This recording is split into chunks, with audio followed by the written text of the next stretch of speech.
Yo guys, my name's Lions and today we're going to be talking about something that's fundamental to everything in modern Minecraft, and that is power.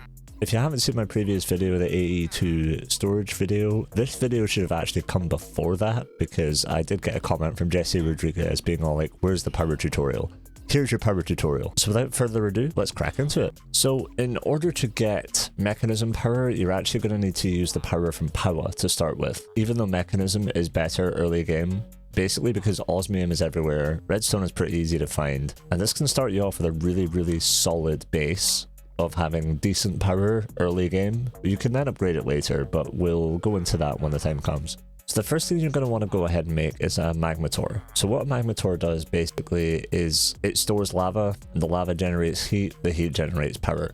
Easy peasy. So for this, you're going to need 3 dielectric pastes, 2 tiny capacitors, and a dielectric casing. Well, how do we get any of these things? So for dielectric paste, what you're going to want to do, if you literally played any Minecraft at all, I'd assume you'd have coal. Clay balls are found near water. They're just grey blocks. You just mine them. That's pretty simple. And a lava bucket. You would then combine all of these into a crafting square in order to craft your dielectric paste. This will give you 24 paste per craft. The capacitors are just dielectric pastes, iron ingots, and redstone. The tiny capacitor is really easy. They're literally just, you put a basic capacitor, which you've just crafted, into the crafting square and it gives you 2 tiny ones. So just craft all of them into tiny ones for the moment.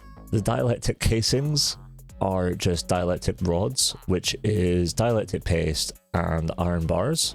So that will give you 8 of those, and you're going to need a bucket.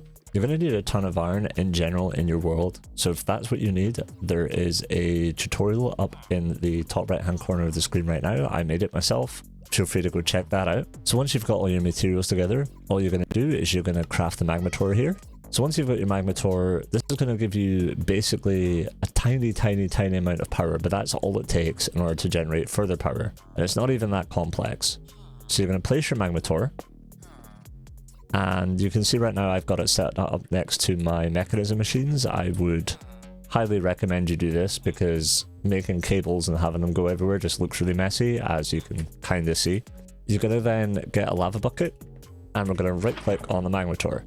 This is going to give us enough power to get started, but this is not the end goal. What we want is these wind generators right here. You do get a few of these from a quest reward after you've done this quest as well, so once you follow this through, you will actually have, I think it's 4 or 5, I'm not entirely sure. I have 5 here, but I'm not sure if that was because I made a couple of extra spares or whether I actually got them from the quest reward. So what you're going to want to do initially is you're going to want to create the metallurgic infuser. So the metallurgic infuser is 2 furnaces, an osmium ingot, and 4 iron ingots. If you've been on a mining trip, you will have gotten raw osmium. In order to mine osmium, you have to have diamonds first. So this is not like day 1. This is after you've done some mining and done some upgrading, etc. You then put the raw osmium in a furnace and it gives you an osmium ingot. With the metallurgic infusers, you can make various different items. Each item has a different corresponding recipe that depends on which fuel you put in here. For this, you're going to need redstone. So what you're going to do is you're going to put some copper in here, and it's going to go ahead and create these infused alloys. These infused alloys are basically the cornerstone of your early game power for Mekanism. So once those have crafted up, you're going to go ahead and you're going to go and get your osmium, and you're going to put your osmium into the infuser. This is going to make your control circuits. You're going to go ahead and make 6 of these basic control circuits with the osmium ingots, and that should give you 1 as a quest reward. So we're going to then make these energy tablets. So the energy tablets basically are just another ingredient for the wind generators.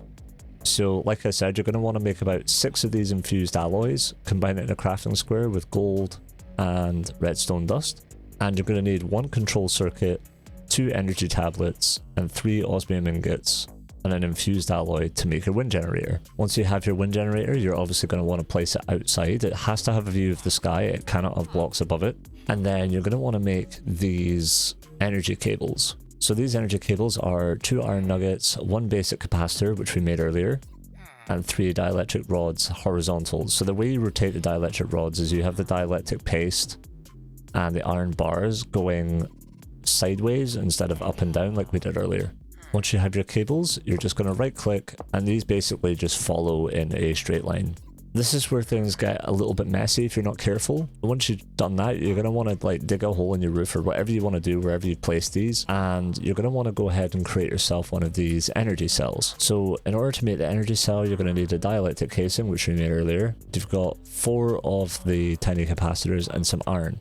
You don't have to do this, but what this basically ensures is that the energy that you create that's not used is stored. So you can see this holds 1 mega FE, which is more than enough to get you started. You'll then have your cables run out of the bottom or the side or wherever of this energy cell into your machines, like so. You now have basic early game power. This is not the best way of doing things. This is not the most optimal way of doing things, even medium to late game. But if you need power to power your storage system, then this is perfect. You can make things like reactors and things like that, but those are more kind of late to end game kind of things. So I will make a tutorial on them when I physically get there. I'll also probably be live when this video drops, just to answer any questions or anything you guys might have on that. Feel free to ask in the comments also, someone might be able to help you out. My name is Lions. Remember to smash the subscribe button and the like button if you find this video helpful. Thank you for watching, and I'll see you in the next one.